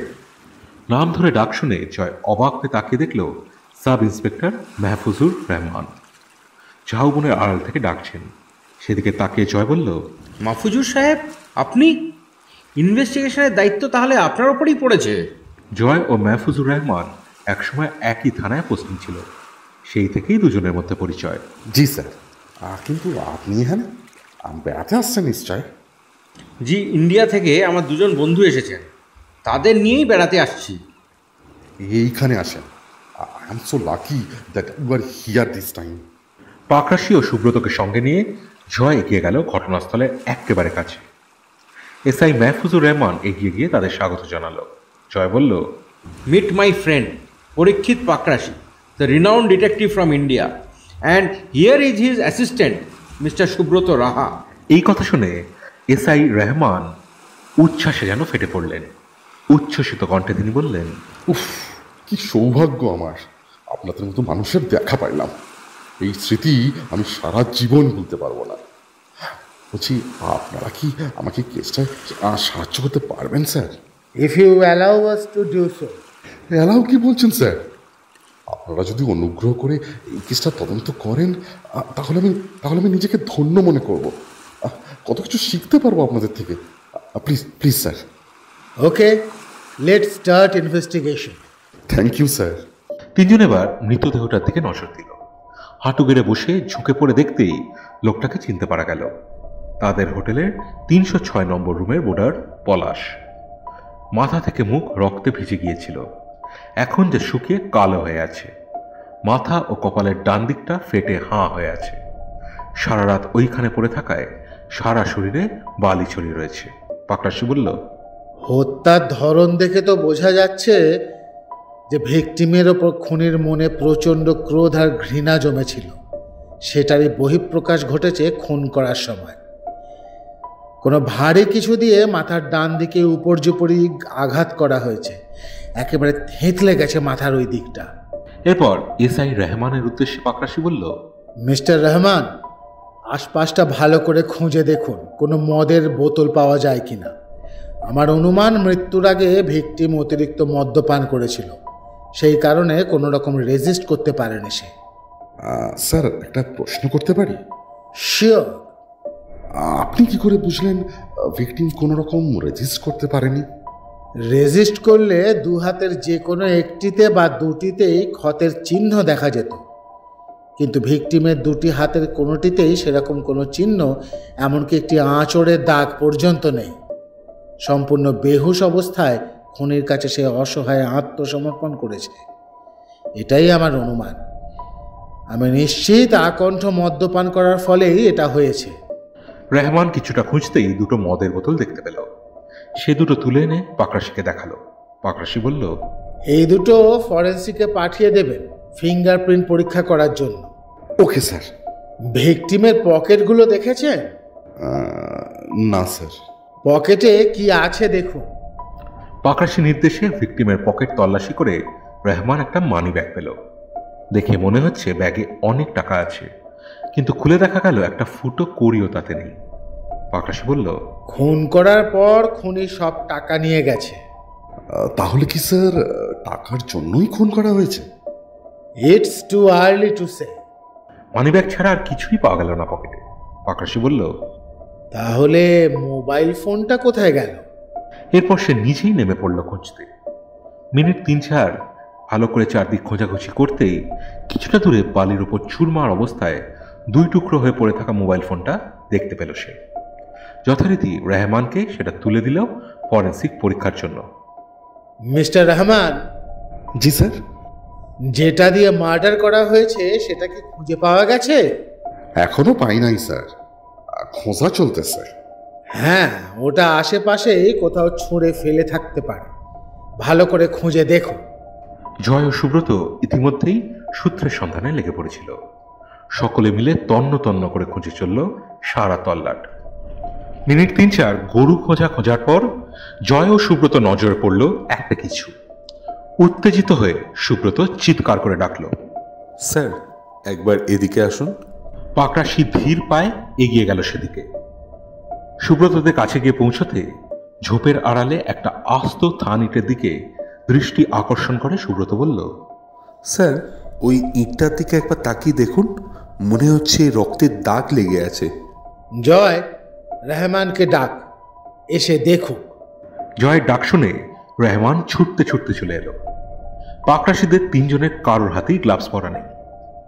অবশ্য তা থাকার কথাও নয়, বেড়াতে এসছে তারা, কোনো ঠান্ডা জায়গাও নয়। খামোগা গ্লাভস সঙ্গে করে আনতে যাবে কেন? সেই কারণে কোনো এভিডেন্সে তারা নিজেরা হাত দিতে পারছে না। লোকাল থানার তদন্তকারী পুলিশ কর্মীদের ওপরই নির্ভর করতে হচ্ছে তাদের। ইটটা তুলে পাকরাশিকে দেখালো সে। এপাশ ওপাশ ঘুরিয়ে ফিরে দেখবার পর পাকরাশি বলল, এটা দিয়েই খুনটা করা হয়েছে। ইটের গায়ে রক্ত লেগে আছে, মাথার কয়েকটি চুল যেভাবে আঠার মতো ইটের গায়ে আটকে আছে তাতে মনে হচ্ছে মাথার ঘিলু বেরিয়ে এসেছিল। এটাও ফরেন্সিক পরীক্ষার জন্য পাঠিয়ে দেবেন রহমান সাহেব। Okay sir. বলে ইটটা নিয়ে রেহমান চলে গেল। ইটটা যেখানে পড়েছিল সেখানটা ঘন কাটা ঝোপে ভর্তি হয়ে রয়েছে। রেহমান চলে যাওয়ার পর পাকরাশি ঝোপে চারপাশটা ঘুরে ঘুরে কি যেন খুঁজে বেড়াতে লাগলো। খুঁজতে খুঁজতে এক জায়গায় এসে তার দৃষ্টি আটকে গেল। কি যেন একটা ঝোপ থেকে টেনে ছিঁড়ে নিয়ে পকেটে ঢোকালো, বোঝা গেল না। জয়, সুব্রত, আপাতত আমাদের দেখা কমপ্লিট, এবার হোটেলে ফেরা যাক। পাকরাশির কথায় দুজনেই সায় দিল। এরপর হাঁটতে হাঁটতে তারা রেহমানের কাছে পৌঁছে গেল। সে তখন লাশের ছবি তুলতে ব্যস্ত। পাকরাশি তাকে বলল, মিস্টার রহমান, আমরা হোটেলে ফিরছি, আপনি লাশ পোস্টমর্টমের জন্য পাঠিয়ে দিন, আর ভিকটিমের সঠিক পরিচয়টা কি সেটা খুঁজে বের করে আমাদের জানাবেন। আমার ধারণা ভিকটিম আমাদের কাছে তার যে নাম বলেছে তা সঠিক নয়। আপনার কন্ট্যাক্ট নাম্বারটাও আক্তার সাহেবকে দিয়ে রাখুন, প্রয়োজনে আপনার সঙ্গে যোগাযোগ করা যাবে। অবশ্যই স্যার। আপনারা কোন হোটেলে উঠেছেন যদি বলতেন, আমি লাশ অ্যাম্বুলেন্সে তুলে দিয়ে আসছি আপনাদের ওখানে। Hotel blue view, room number 308 ও 309। Thank you sir. সকাল থেকে পেটে কিছু পড়েনি, এবার ব্রেকফাস্ট আনার ব্যবস্থা করো সুব্রত। রহমান সাহেব আসার আগেই ব্রেকফাস্ট সেরে নেওয়া দরকার। ঠিক বলেছেন স্যার, খিদে আমারও পেট চুঁই চুঁই দিচ্ছে। জয়কে জিজ্ঞাসা করে রুম সার্ভিসকে বলে দাও তাড়াতাড়ি ব্রেকফাস্ট পাঠিয়ে দিতে। Okay sir. জয়, পাকরাশি ও সুব্রত 3 জনেই তখন 308-এ মজুদ। সকালের ঘটনা নিয়ে সেই সময় তারা আলোচনা করছিল। দরজায় টোকা পড়তেই পাকরাশি বলে সুব্রত চলে গেল ব্রেকফাস্টের ব্যবস্থা করতে। ব্রেকফাস্ট হয়ে যাওয়ার মিনিট 15 পর 308 নম্বর ঘরের দরজায় টোকা পড়ল। ওই বোধহয় রহমান সাহেব চলে এলেন। জয় উঠে গিয়ে দরজা খুলে দিল। রহমান ভেতরে ঢুকেই বলল, স্যার, কেসটা নিয়ে কিভাবে প্রসিড করব যদি একটু গাইড করতেন। কেস নিয়ে তোমাকে ভাবতে হবে না। পাকরাশি সাহেব যা করার করবেন, তুমি শুধু তার নির্দেশ পালন করে যাবে। সে তো আমার পরম সৌভাগ্য। তাহলে বলুন স্যার, আমাকে কি করতে হবে? রহমান অনুনয় করে কথাটা পাকরাশির উদ্দেশ্যে বলল। পাকরাশি মজার ছলে বলল, ফার্স্ট আপনাকে বসতে হবে। সেকেন্ড, ভিকটিমের আসল নাম ও পরিচয় জোগাড় করে আমাদের জানাতে হবে। থার্ড, নিচের রিসেপশনে গিয়ে কাল ঠিক সন্ধ্যের সময় ফুটেজ সংগ্রহ করতে হবে। ওদের কাছ থেকে এটাও জেনে নিতে হবে যে ওই ফুটেজে যাদের দেখা যাচ্ছে তাদের মধ্যে কোন 4 জন গতকাল সন্ধ্যায় 306 নম্বর রুমে ঝামেলা করেছিল। আপাতত এই কটা কাজ করলেই হবে। ওকে স্যার, আমি এখনই গিয়ে ফুটেজ নিয়ে আপনাদের সঙ্গে দেখা করে যাচ্ছি। Very good, best of luck. Rahman চলে যাওয়ার পর জয় বলল, এই কেসটা আমি আর সুব্রতবাবু দুজনে সলভ করব। তুই একটু বিশ্রাম নে পড়ি। রিয়েলি? তুই আমাকে বাঁচালি জয়। সারাক্ষণ এই অপরাধ আর অপরাধীর পিছনে ছুটতে ছুটতে ক্লান্ত হয়ে পড়েছি। একটু বিশ্রাম নেওয়া প্রয়োজন। সেই সঙ্গে জায়গাটা সৌন্দর্য উপভোগ করতে মনটা ফ্রেশ হয়ে যাবে। পাকরাশির কথায় সুব্রত কেন যেন মুচকি হাসল। জয় পাকরাশির উদ্দেশ্যে বলল, তুই কিছু বলবি না, দেখি আমরা পারি কিনা। অবশ্যই পারি। আমি দেশে ফিরে গেলে তুই কি কেস সলভ করবি না, নাকি আমি এখানে আসার আগে কোনো কেস তুই সলভ করিস না? হয়তো তোর থেকে সময় বেশি লাগবে আমাদের। সে লাগুক, তবে আমাদের হোটেলে আর মাত্র 3 দিনের বুকিং আছে। অবশ্য তার মধ্যে সলভ না করতে পারলে রহমান করবে, তাতে সমস্যা নেই। যে কেউ করলেই হলো। 3 দিন এনাফ টাইম। তার আগেই কেস সলভ হয়ে যাবে। আমার ধারণা তফু কষাই এই খুনটা করেছে। আমি প্রশ্ন করতে পারবো তো? অবশ্যই পারবি। লজিক কি? কোন ব্যাপারে? তফু কষায়ের ব্যাপারে। Logic is very clear. খুনের ধরন একেবারে সেম। তার মানে? তোকে আগে বলেছিলাম না, তফু একটা খুনের কেসে আগে সাজা খেটেছিল। হ্যাঁ বলেছিলিস, কিন্তু তাতে কি? সেই খুনটার মোডাস অপারেন্ডি এবং এই খুনটার মোডাস অপারেন্ডি একদম সেম। মোডাস অপারেন্ডি সেম হওয়া মানেই কি সে খুনি? আলবাত। শুধু মোডাস অপারেন্ডি সেম তা নয়, তফুর মোটিভও খুব জোরালো। ওকে, বেস্ট অফ লাক। আমি এখনই বাইর হচ্ছি তফুর খোঁজে। সুব্রতবাবু, আপনি আমার সাথে যাবেন তো? সুব্রত বসের মুখের দিকে তাকালো তার সম্মতির জন্য। পাকরাশি বলল, যাও সুব্রত, তোমরা দুজনে মিলে কেসটা সলভ করার চেষ্টা করো। সুব্রতকে সঙ্গে নিয়ে জয় বেরিয়ে গেল অপারেশনে। এদিকে কোথায় বিশ্রাম নেওয়া আর সৌন্দর্য উপভোগ করা, বরং পাকরাশি একটা সিগারেট ধরিয়ে মগজাস্ত্রে শান দিতে ব্যস্ত হলো। ঘরের ভেতর পায়চারি করতে করতে সে ভাবতে লাগলো, ভিকটিমের সম্পর্কে যেটুকু জানা গেছে তাতে বোঝা গেছে সে ছিল একজন প্রতারক। সুতরাং তার শত্রুর অভাব ছিল না। কয়েকজনের পরিচয় ইতিমধ্যেই পাওয়া গেছে যারা তার দ্বারা ক্ষতিগ্রস্ত হয়েছিল। তাদের মধ্যে যে কেউ তাকে খুন করতে পারে, কিন্তু কে সে? পাকরাশির মনোসংযোগের ছেদ পড়ল বাইরে কান্নার আওয়াজ শুনে। বিলকিস উচ্চস্বরে বিলাপ করতে করতে হোটেলে ফিরে এলো। মিনিট 15 বেশি হয়ে গেছে তফুকে খুঁজতে জয় ও সুব্রত বেরিয়েছে। পাকরাশির কাছে তখনও কোনো আপডেট এসে পৌঁছয়নি। এমন সময় দরজায় নক হলো। তাড়াতাড়ি গিয়ে দরজা খুলে দেখলো রহমান দাঁড়িয়ে আছে দরজার বাইরে। আসুন বলে তাকে ভেতরে আসার আহ্বান জানালো পাকরাশি। স্যার, ফুটেজ কালেক্ট করে এনেছি, আর হোটেলে জমা দেওয়া পরিচয়পত্র থেকে ভিকটিমের আসল নামও পেয়েছি। আসল নামটা কি? Fuad Hasan Anik sir. Thanks, you have done a great job. বলছি, ফুটেজটা দেখবেন স্যার? আমি তো অরিজিনাল দেখেছি। আপনি লোকগুলোকে মার্ক করতে পেরেছেন তো? স্যার, একটা কথা বলবো? বলুন। আমি আপনার থেকে বয়স ও মর্যাদায় অনেক জুনিয়র। আমাকে স্যার তুমি করে বললে আমার ভালো লাগবে। ওকে, নো প্রবলেম। তুমি লোকগুলোকে চিহ্নিত করতে পেরেছো কি? জি স্যার, হোটেলের একজন কর্মচারী এই ব্যাপারে আমাকে সাহায্য করছে। তাহলে বেরিয়ে পড়ো, খুঁজে দেখো তারা কোন হোটেলে উঠেছে। গত রাতে তারা কোথায় ছিল সেটাও অনুসন্ধান করে জানবো। ওকে স্যার, আমি এক্ষুনি গিয়ে খোঁজ নিচ্ছি। রায়মান বেরিয়ে গেল। পাকরাশির পর জানলা দিয়ে সমুদ্রের দিকে তাকিয়ে রইল। অবশ্য তাকিয়ে থাকাটাই সার। সমুদ্র, আকাশ, সৈকত, কোলাহল এসবের কোনো কিছুই সেই মুহূর্তে তার দৃষ্টিগোচর হচ্ছে না, বরং তার মানসপটে ভেসে উঠেছে সকালে সেই ঝাউবন, সেখানে পড়ে থাকা ফুয়াদ হাসান অনিকের মৃতদেহ, থেঁতলে যাওয়া মাথা, শুকিয়ে যাওয়া জমাট রক্ত, রক্তমাখা ইট, খালি মানিব্যাগ, ভাঙা মোবাইল। কতক্ষণ এভাবে তন্ময় হয়ে বসে আছে নিজেই জানে না। মোবাইলের রিংটোনের শব্দে কল্পনা থেকে আবার বাস্তবে ফিরে এলো সে। উঠে গিয়ে ফোন তুলে দেখল জয় কল করেছে। হ্যালো, বলো জয়, আপডেট কি? Very bad. কেন, কি হয়েছে? তফু পালিয়েছে, 8:30টায় চেক আউট করে চলে গেছে। আমি হেডকোয়ার্টারে ফোন করে জানিয়ে দিয়েছি, বাস ঢাকা টার্মিনাসে ঢুকলেই যেন ওকে গ্রেফতার করে চট্টগ্রাম পাঠিয়ে দেওয়া হয়। জয়ের গলায় তখন কিছুটা নিরাশা। পাকরাশি ঘড়ির দিকে তাকিয়ে দেখল 10:10 বাজে। সে বলল, তফু তো টার্মিনালে ঢোকার আগেই নেমে যেতে পারে।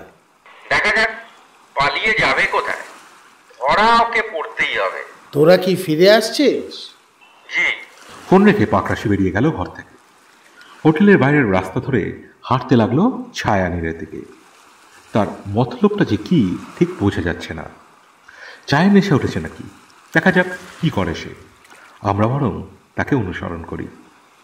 না, ছায়ানীর সারিয়ে সে এগিয়ে যাচ্ছে আরও সামনের দিকে। যেখানে সে থামল সকালে সেই জায়গাটায় ভিড় জমে গিয়েছিল, কারণ ওই নির্জন জায়গাটায় সকালে পলাশ ওরফে ফুয়াদ হাসান অনিকের মৃতদেহটা পড়ে থাকতে দেখা গেছিল। অজ্ঞাত কোনো ব্যক্তির দ্বারা খুন হয়েছিল সে। জায়গাটা পুলিশ ফিতে দিয়ে ঘিরে রেখেছে। ধীরে ধীরে পাকরাশি সেদিকে এগোতে লাগলো। ঘেরা জায়গাটার ভেতরে গিয়ে কি যেন খুঁজতে লাগলো সে। একটা জায়গায় হাঁটু মুড়ে বসে মুঠোয় কিছুটা বালু তুলে নিয়ে নাকের সামনে এনে শুকল। কি বুঝলো কে জানে, মাথা তুলিয়ে বিড়বিড় করে কি যেন বলল। তারপর সেখান থেকে উঠে গিয়ে চলল সেই জায়গাটার দিকে যেখানে সেই রক্তমাখা ইটটা পড়েছিল। ঘুরে ঘুরে ঝোপ ঝাড়ে হাত দিয়ে ফাঁক করে মাটির মধ্যে কিছু পড়ে আছে কিনা তা খুঁজে দেখতে লাগলো পাকরাশি। বোধহয় এতক্ষণ কিছু একটা পড়ে থাকতে দেখতে পেয়েছে সে। মোবাইল ফোন বের করে ছবি তুলে নিল। তারপর ঝুঁকে পড়ে ঝোপের ভেতর হাত ঢুকিয়ে সেই জিনিসটা তুলে এনে ভালো করে দেখল। তারপর পকেটে লুকিয়ে রাখলো সেটা। এবার তার মুখে চওড়া হাসি ফুটে উঠল। এই হাসি বিশেষ ইঙ্গিতবহ।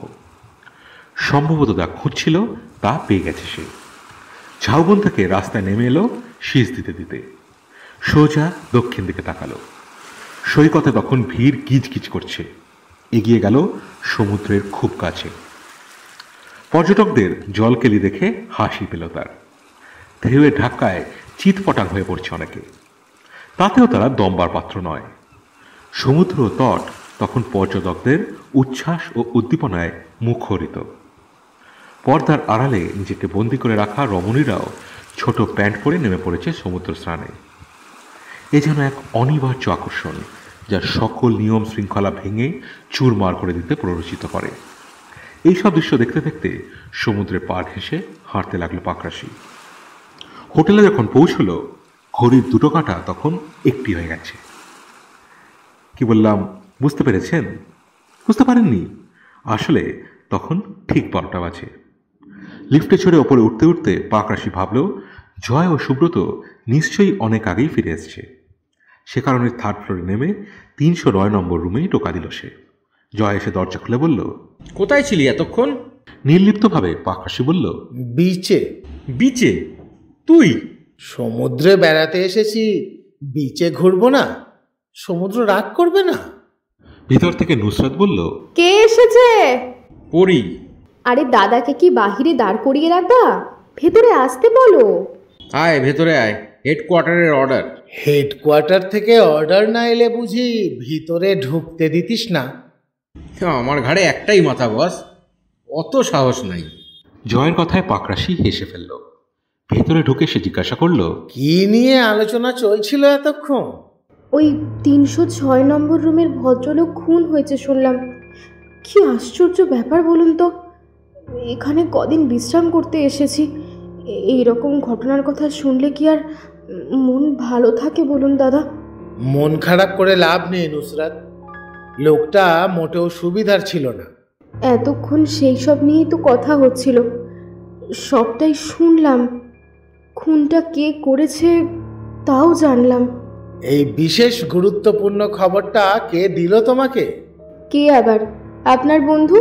তাহলে তো ল্যাটা চুকেই গেল। বুঝলাম না দাদা। এই কেসটা সলভ করার দায়িত্ব তোমার মিস্টার নিয়েছে, সেজন্য আমি বেকার। তাই তো সমুদ্রের ধার থেকে একটু ঘুরে বেরিয়ে এলাম। ও আল্লাহ, তাই নাকি? আমাকে বলতে পারতেন, আমরাও ঘুরে আসতাম। মাথা খারাপ? কেস খাই আর কি। তাহলে কালকের কাগজের হেডলাইন হতো, গোয়েন্দা কর্মকর্তার স্ত্রী পরপুরুষের সঙ্গে কক্সবাজারের সমুদ্র সৈকতে।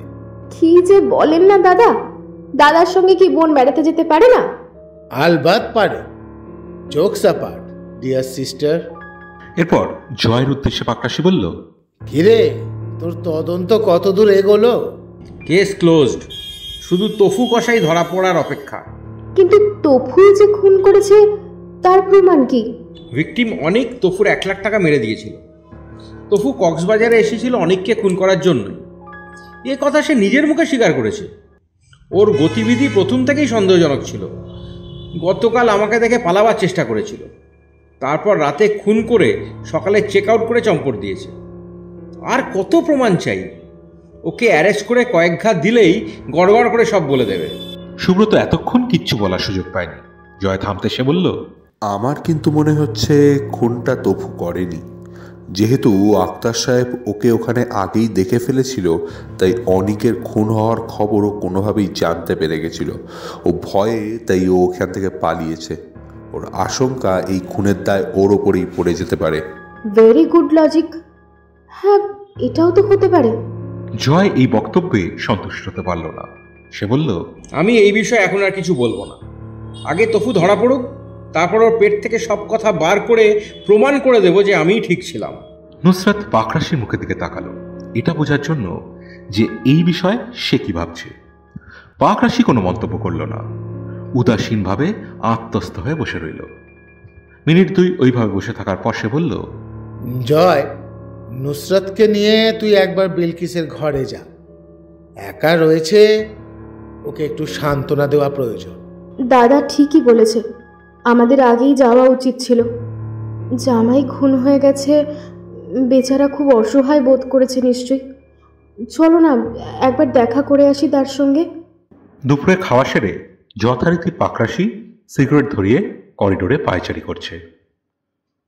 সুব্রত ওদিকে প্রতিদিনের মতন বিছানায় শুয়ে পড়েছে। মিনিট 3 পর ঘরের ভেতর থেকে তার মোবাইল ফোনের রিংটোন বেজে ওঠার শব্দ পাকরাশির কানে এলো। একই সঙ্গে সুব্রতর গলা। স্যার, আপনার ফোন এসেছে। তাড়াতাড়ি গিয়ে দেখলো এসআই রহমান ফোন করেছে। হ্যালো স্যার, দুজনকে আটক করে থানায় এনেছি জিজ্ঞাসাবাদ করার জন্য। কোন দুজন? ওই ফুটেজে যাদের দেখা যাচ্ছে তাদের মধ্যে দুজন। সে তুমি তোমার কাজ করো, আমি তোমাকে একটা গুরুত্বপূর্ণ কাজ দিচ্ছি। যত তাড়াতাড়ি সম্ভব কাজটা করতে হবে। একজনের নাম ও হোটেলের নাম দিচ্ছি। লোকটার বিষয়ে সব কিছু ডিটেলস জোগাড় করবে। নাম, ঠিকানা, কক্সবাজারের আগমনের উদ্দেশ্য, এভরিথিং। খুব শীঘ্র, কারণ পাখি উড়ে যেতে পারে। প্রয়োজনে আটক করে থানায় নিয়ে গিয়ে জিজ্ঞাসাবাদ করে জানার চেষ্টা করতে হবে। সব কাজ ফেলে আগে এটা করো।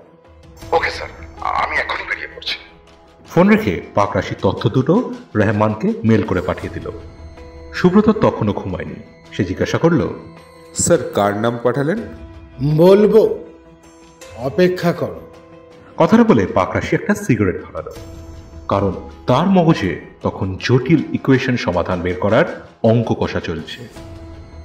সুব্রত বুঝতে পারল বস এখন আর কিচ্ছু বলবে না, তাই ওই বিষয়ে আর কিছু সে জিজ্ঞাসা করল না। প্রসঙ্গ পাল্টে সে বলল, জয় সাহেব তো একজনকে নিয়েই পড়ে আছে। তপু কসাই যে খুনি তার প্রমাণ কোনো তার হাতে নেই, অথচ তাকে অ্যারেস্ট করার জন্যই সে কোমর বেঁধে পড়েছে। জোর করে কথা বললেই তো আর আদালতে প্রমাণ হয়ে যাবে না। ওকে ওর মতো করতে দাও, ওদের কাজের ধরন আলাদা। ওরা সমস্যা সমাধানে মস্তিষ্ক নয়, পেশি ব্যবহার করে। হ্যাঁ, দেখে তো সেটাই মনে হচ্ছে। তাছাড়া তফু শুধুই প্রতারিত হয়েছে এমনটা তো আর নয়। কাল সন্ধ্যাবেলা যারা হোটেলে এসে ঝামেলা করছিল, প্রতারিত তারাও হয়েছে, তারাও শ্বাসে গিয়েছিল। মকবুল, সেও তো প্রতারিত হয়েছে। সুতরাং ওই একই যুক্তিতে একমাত্র তফুকেই দোষী করা হবে কেন? রাইট। এছাড়া ভিকটিম সেদিন আকণ্ঠ মদ্যপান করেছিল। সে কি তপুর সঙ্গে বসে মদ্যপান করতে যাবে? তাকে দেখেই তো পালিয়ে যাবে, এটাই তো স্বাভাবিক প্রতিক্রিয়া। আর যদি ধরেই নি তফু খুন করেছে, তাহলে খুন করার জন্য সে ইট ব্যবহার করবে কেন? যে অস্ত্র চালাতে সে অভ্যস্ত, অর্থাৎ চপার, সেটাই তো ব্যবহার করে মসৃণভাবে কাজটা সেরে ফেলবে, তাই না স্যার? বিলকুল। কিন্তু তাতে তার মানে তফুর কোনো লাভ নেই, কারণ তার দেওয়া 1 লক্ষ টাকা তো সেক্ষেত্রে সে আর কোনোদিনও ফেরত পাবে না। বরং তার দুদিক থেকে ক্ষতি। 1, টাকা যাবে, 2, সারা জীবন জেল খেটে মরতে হবে। একদম ঠিক বলেছেন স্যার, কিন্তু আপনার বন্ধুকে তা বোঝাবে কে? বোঝানোর কোনো দরকার নেই, জাস্ট ওয়েট অ্যান্ড সি। বলে পাকরাশি আঙুলের ফাঁকে ধরা সিগারেটে লম্বা টান দিল। তারপর বলল, ইটটা ওখানে এলো কিভাবে? আততাই কি ওটা সঙ্গে করে নিয়ে গিয়েছিল? কিন্তু সেটা তো একেবারে স্বাভাবিক চিন্তা নয়। একজন পর্যটক ইট হাতে ঘুরে বেড়াচ্ছে, এটা তো একেবারেই নেওয়া যায় না। আমাকে বলছেন স্যার? তুমি ছাড়া আর তৃতীয় ব্যক্তি এখানে কে আছে? Please speak out. হ্যাঁ, আশেপাশে নিশ্চয়ই কোনো ইটের পাজা আছে, কিন্তু আমি খেয়াল করিনি। যদি কোনো সেই রকম ইটের পাঁজা থাকে, তাহলে একটা বিষয় পরিষ্কার হয়ে যাবে যে ইটটা ওইখান থেকে নেওয়া হয়েছিল কিনা। সেটা কিভাবে স্যার? একটি পাঁজায় একই ব্র্যান্ডের ইট থাকে। যে ইটটা দিয়ে খুন করা হয়েছে তাতে ব্র্যান্ডের নাম বাংলায় লেখা ছিল, কাসেম। ওকে? একদম স্যার।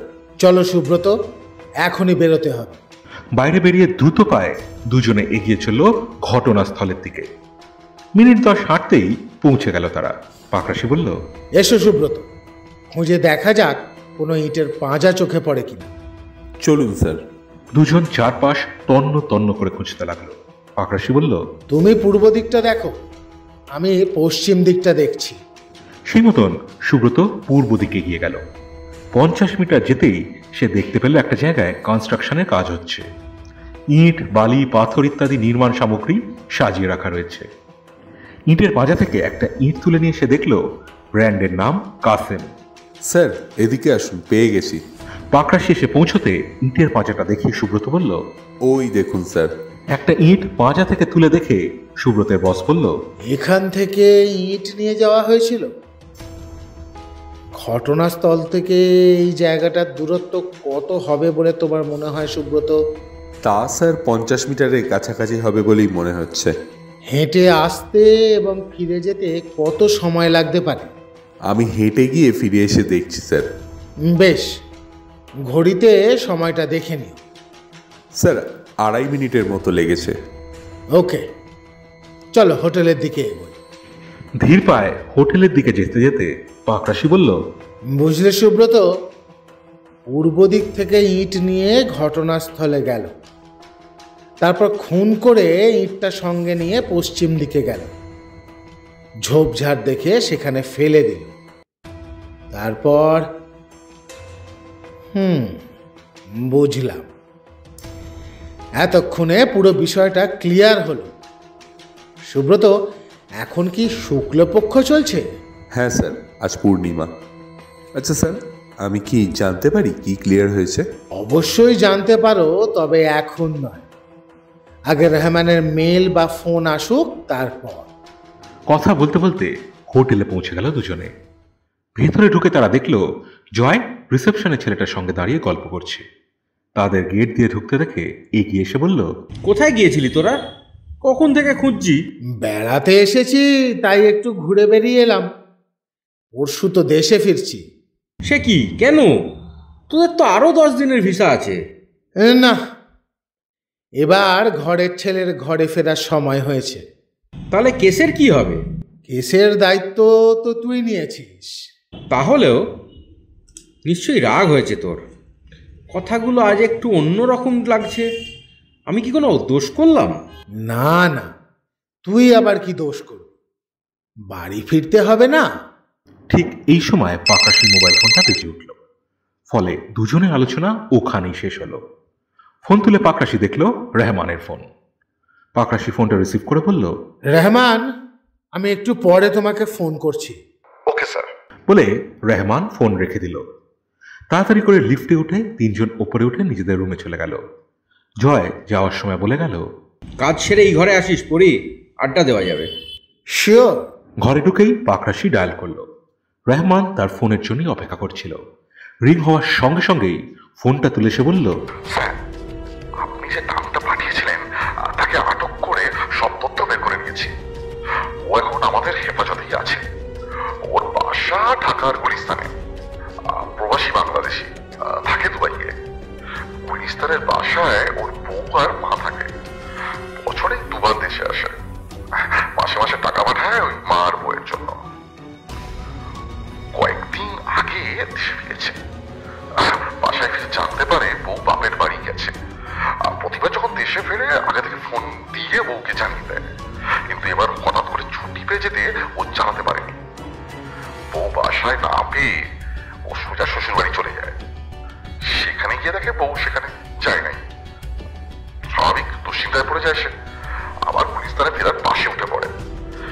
বাস থেকে নেমে এক বন্ধুর সঙ্গেও দেখা হয়। সে জানায় আগের দিন ওর বউকে ওই কক্সবাজারের বাসে উঠতে দেখেছে। এবার ওর মাথায় আগুন চলে যায়। কোথাও না গিয়ে বাসে উঠে কক্সবাজারে চলে আসে। হোটেলে উঠে ও বউকে খুঁজতে থাকে। বউয়ের নাম কি বলেছে? জরিনা বিবি। বেশ, তুমি ওকে সঙ্গে করে এখানে চলে এসো। সঙ্গে একজন মহিলা কনস্টেবল অবশ্যই আনবে। ওকে স্যার, আমি এক্ষুনি আসছি। হ্যাঁ, একদম দেরি করবে না। সন্ধ্যা হওয়ার আগে কাজ সেরে ফেলতে হবে। Sure sir. আধ ঘন্টা যেতে না যেতেই পাকরাশির মোবাইল রিংটোনটা বেজে উঠল। রেহমান নিচে এসে দাঁড়িয়ে আছে। পাকরাশি তাকে ওপরে উঠে আসতে অনুরোধ করে সুব্রতকে সঙ্গে নিয়ে ঘর থেকে বেরিয়ে লিফটের সামনে গিয়ে দাঁড়ালো। দুজন কনস্টেবল, একজন মহিলা কনস্টেবল ও মাসুদ আলমকে সঙ্গে নিয়ে রেহমান লিফট থেকে নামলো। লিফটের সামনে পাকরাশি ও সুব্রতকে দাঁড়িয়ে থাকতে দেখে সে বলল, গুড আফটারনুন স্যার। কোথায় যেতে হবে? এসো আমার সঙ্গে, 306 নম্বর রুম। পাকরাশি পেছন পেছন সকলে 306 নম্বর রুমের সামনে গিয়ে দাঁড়ালো।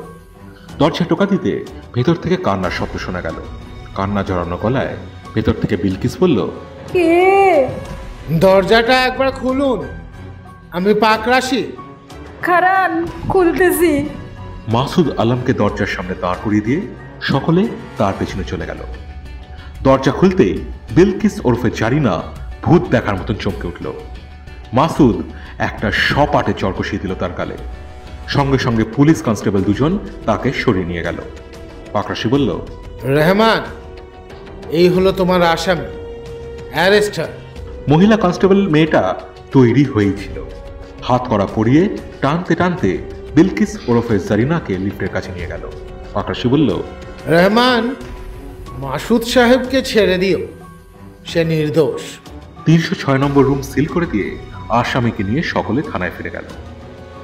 রেহমান থেকে গেল হোটেলে, সে পরে যাবে। পাকরাশি কিভাবে বুঝতে পারলো বিলকিস ওরফে জারিনাই খুন করেছে তা জানার কৌতূহলে সে তখন ছটফট করছে। পাকরাশি বলল, চলো 309 নম্বর রুমে, ওখানেই যাওয়া যাক। যা আলোচনা ওখানে বসেই হবে, না হলে জয় রাগ করবে। তাছাড়া এই ব্যাপারে নুসরাতেরও কৌতূহল খুব বেশি। তিনজন 309 নম্বর রুমের দিকে পা বাড়ালো। এই সময় দরজা খুলে জয় উত্তেজিতভাবে বাইরে বেরিয়ে এসে পাকরাশিদের সঙ্গে রহমানকে দেখে অবাক হয়ে জিজ্ঞাসা করলো, আরে রহমান, তুমি কখন এলে? এই মিনিট 5 আগে। তোরা কোথায় যাচ্ছিলি পরি? তোর কাছেই যাচ্ছিলাম, তার আগেই তুই দরজা খুলে বেরিয়ে এলি। What a coincidence! আমিও তোর কাছেই যাচ্ছিলাম। বড় খবর আছে। কি খবর?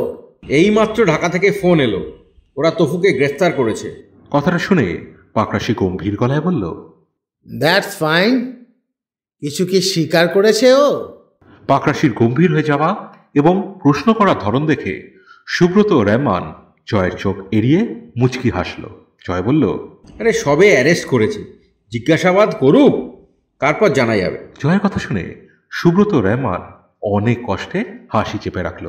পাকরাশি বলল, চল তোর ঘরে বসে একটু আড্ডা দেওয়া যাক। আয়। ঘরে প্রবেশ করতেই নুসরাত বলল, দাদা, আপনারা শুনলাম পরশু দিনে চলে যাবেন, কেন? আমাদের আপ্যায়নে কোনো ত্রুটি হয়েছে? চেয়ারে বসতে বসতে পাকরাশি কপট গাম্ভীর্য বজায় রেখে বলল, মোটেই না, বউয়ের জন্য একটু মন কেমন করছে। দাদা না খুব রসিক, আর আমার মিস্টারকে দেখো, কোনো রসবোধ নেই। দাদার উপরটা শক্ত কিন্তু ভিতরটা ভীষণ সরস, একেবারে নারকেলের মতো। রসালো আলোচনা ছেড়ে আমরা বরং একটু কাজের কথায় মন দিই। জয়, তুই এক্ষুনি ফোন করে তফুকে ছেড়ে দিতে বলে দে, বেচারা বিনা কারণে মারধর খাবে। বলিস কি, এত কষ্ট করে ওকে ধরা হয়েছে? আক্তার সাহেব, আসল অপরাধীকে একটু আগে গ্রেপ্তার করে নিয়ে যাওয়া হয়েছে। দাদা সত্যি আসল দোষী ধরা পড়েছে? হ্যাঁ। কে সে? এটা কি হলো পরি, আমাকে পুরোপুরি অন্ধকারে রেখে তুই কাজ শেষ করে দিলি? Surprise friend. কেন, এতক্ষণ তো আনন্দে নৃত্য করছিলে অপরাধী গ্রেপ্তার হয়েছে বলে। যারা করে চুপচাপ করে, বুঝলে? নো গৃহযুদ্ধ। কে খুন করেছে দাদা? তাড়াতাড়ি বলে দিন না, আর অপেক্ষা করতে পারছি না। রহমান, বলে দাও, কাকে গ্রেপ্তার করলে তুমি? 306 নম্বর রুমের বিলকিস ওরফে জরিনা বিবি। নুসরাত যেন আকাশ থেকে পড়ল। সে বিশ্বাসই করতে পারছে না যে বিলকিস খুন করতে পারে। বিস্ময়ে হতবাক হয়ে সে বলল, ওই বউটা ওর স্বামীকে খুন করেছে? এটা কি করে সম্ভব? কিভাবে কান্নায় ওকে ভেঙে পড়তে দেখেছি। ওইসব ওর অভিনয়, আর ওই ছেলেটা ওর স্বামী নয়। ওর স্বামী মাসুদ আলম, যে দুবাই প্রবাসী। কদিন আগে সে দেশে ফিরেছে। সত্যি, এই পৃথিবীতে কত কিছুই না ঘটতে পারে। মানুষ যে কত রকম জঘন্য কাজ করতে পারে, কোনো কিছুই যেন করতে তাদের বাধে না। ছি, ওর অভিনয় যে কোনো পেশাদার অভিনয় শিল্পীকেও হার মানিয়ে দেবে। কিন্তু ওর যে ওগুলো অভিনয় ছিল, একটুও বুঝতে পারিনি। চূড়ান্ত খেদের সঙ্গে কথাগুলো বলল নুসরাত। একটু থেমে সে আবার বলল, কিন্তু লোকটাকেও মারলো কেন দাদা? সে অনেক কথা, সে কথায় পরে আসছি। আপনি কি করে বুঝলেন যে খুনটা ওই করেছে? আমরা তো ঘুণাক্ষরেও কেউ বুঝতে পারিনি, মানে এত কাছাকাছি থেকেও তো আমরা বুঝতে পারিনি কেউ। এখানে এসে দুজন অপরিচিত ব্যক্তির সঙ্গে আলাপ হয়, যেমন পলাশ ওরফে অনিক ও মাসুদ আলম। এরা কলকাতা থেকে আসা মকবুলের সঙ্গে এখানে দেখা হয়েছে। তফুর বিষয়ে জানতে পারা যায় 4 জন লোককে 306 নম্বরে এসে ঝামেলা করতেও দেখা যায়। মকবুল, তফু ও শেষের 4 জন, এদের সকলের অভিযোগ এবং এখানে আসার কারণ এক। এরা এক ব্যক্তি দ্বারা প্রতারিত হয়ে তাকে খুঁজতে এই সৈকত শহরে এসেছে। মকবুল ও তফু, এদের দুজনেরই টার্গেট যে একই লোক তা আমার প্রথম থেকেই সন্দেহ হয়েছিল, কিন্তু কে সে? এরপর ওই শেষের 4 জন এই হোটেলে এসে যখন পলাশ ওরফে অনেকের রুমে চড়াও হয়, তখন বিষয়টা পরিষ্কার হয়ে যায় সেই ব্যক্তি আর কেউ নয়, পলাশ ওরফে অনেক। ওকেই খুঁজছে সকলে। পরের দিন পলাশ ওরফে অনেকের খুন হওয়ার খবর আসে। আমি আগেই অনুমান করেছিলাম কিছু একটা অঘটন ঘটতে যাচ্ছে এই সৈকত নগরে।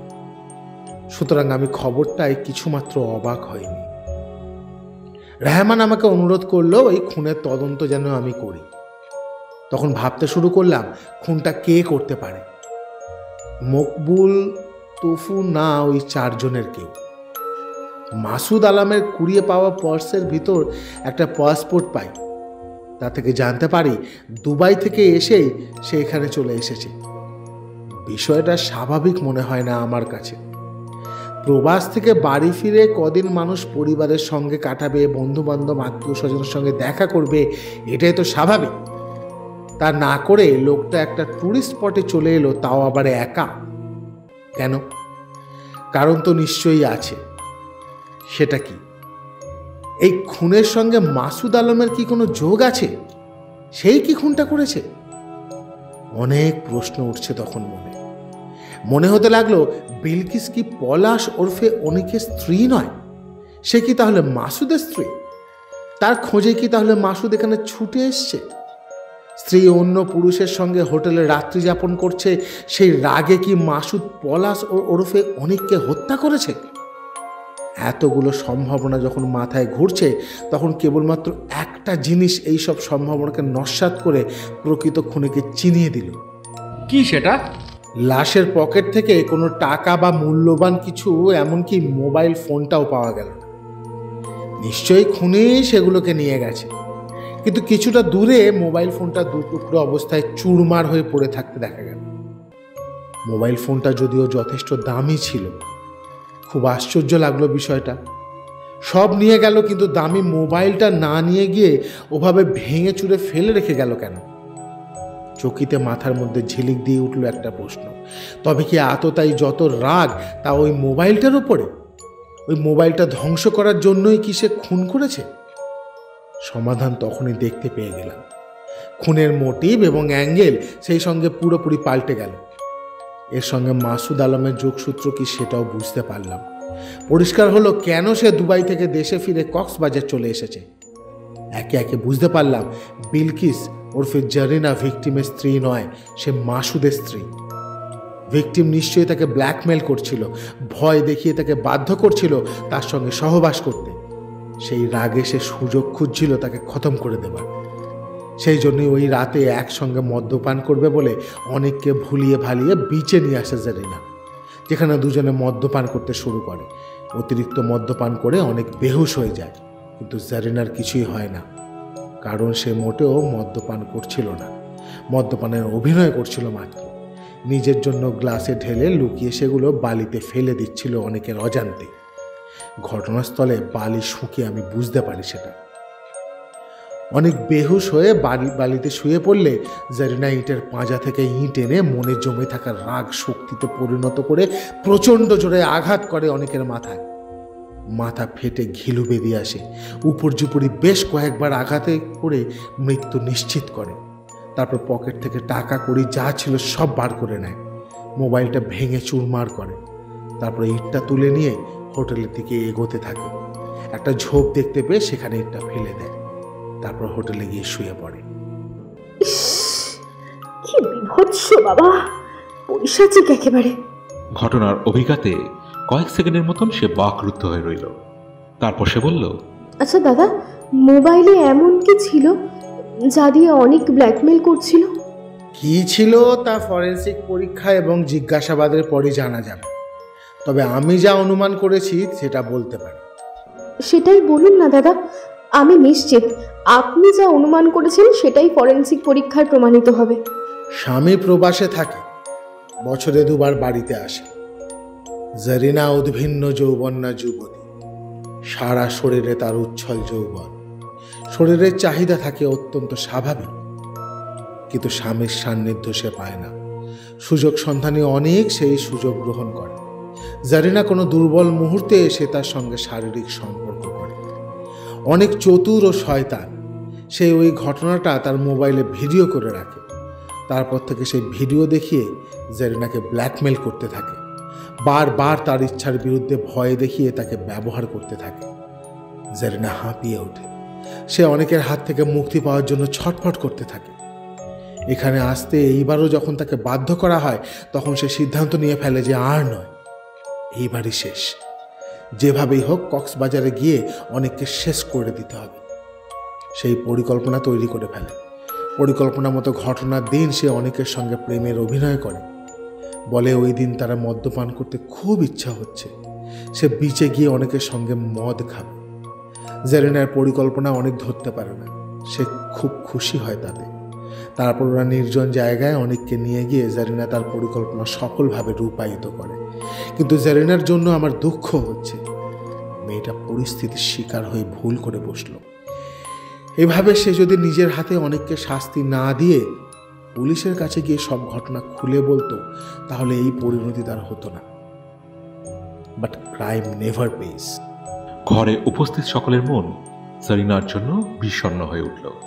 কখনো কখনো খুনির জন্য মানুষের মন ভারাক্রান্ত হয়ে ওঠে।